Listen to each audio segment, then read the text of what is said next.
സുഹൃത്തുക്കളെ എല്ലാവർക്കും നമസ്കാരം. ഈ ഒരു കുഞ്ഞു വീഡിയോയിലൂടെ നമ്മളിന്ന് വന്നേക്കുന്നത് അയർ കൊടുത്തിട്ട് എന്തെങ്കിലും ഗുണങ്ങളുണ്ടോ എന്നൊരാൾ ചോദിച്ചു. അപ്പോൾ അയർ കൊടുത്തതിന് ശേഷം ഒരു മാസം കഴിഞ്ഞൊരു വീഡിയോ ഇട്ട് തരണമെന്ന് പറഞ്ഞു. അപ്പം അയർ കൊടുക്കുന്നത് ജൈവവളം അല്ലെങ്കിൽ രാസവളം അതിനോടൊപ്പമാണ് നമ്മൾ അയർ കൊടുത്തത്. നന്നായിട്ട് നനയ്ക്കുകയും ചെയ്യും. അപ്പം വാഴയ്ക്ക് വേണ്ട എല്ലാ പോഷകങ്ങളും ഈ അയർ കൊടുക്കും. KVKയിലെ ഔട്ട്ലെറ്റുകളിലാണ് ഈ അയർ ലഭിക്കുന്നത്. അപ്പോൾ എല്ലാവരും ഇതുവരെ വാഴയൊക്കെ മെലിഞ്ഞിരിക്കുകയാണെങ്കിൽ അയറൊക്കെ മേടിച്ച് കൊടുത്ത് നന്നായിട്ടൊന്ന് നനച്ച് ജൈവവളമോ രാസവളമോ കൊടുത്താൽ മതി. രാസവളമാണെങ്കിൽ 15 ദിവസം കഴിഞ്ഞിട്ട് മാത്രമേ അയർ കൊടുക്കാവൂ. അപ്പം വീഡിയോകളൊക്കെ ഇഷ്ടപ്പെടുന്നുണ്ടാവും, കാണുന്നുണ്ടാവും.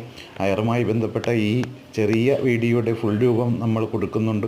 ആ വീഡിയോ കൂടി കണ്ട് നമ്മളോടൊപ്പം ഒന്ന് സഞ്ചരിക്കുകയാണെങ്കിൽ വാഴയ്ക്ക് ഊന്ന് കൊടുക്കുന്ന രീതി, വാഴയുടെ വിവിധ ഘട്ടങ്ങളിലെ വളപ്രയോഗങ്ങൾ എല്ലാം നമ്മുടെ ചാനലിലൂടെ നമ്മൾ അറിയാവുന്നതുപോലെ വിവരിച്ച് പറയുന്നുണ്ട്. പക്ഷേ നമുക്ക് വലിയ കുലകളാണ് ലഭിക്കുന്നത്. ആ ഒരു അനുഭവത്തിലാണ് പറയുന്നത്. അപ്പോൾ എല്ലാവർക്കും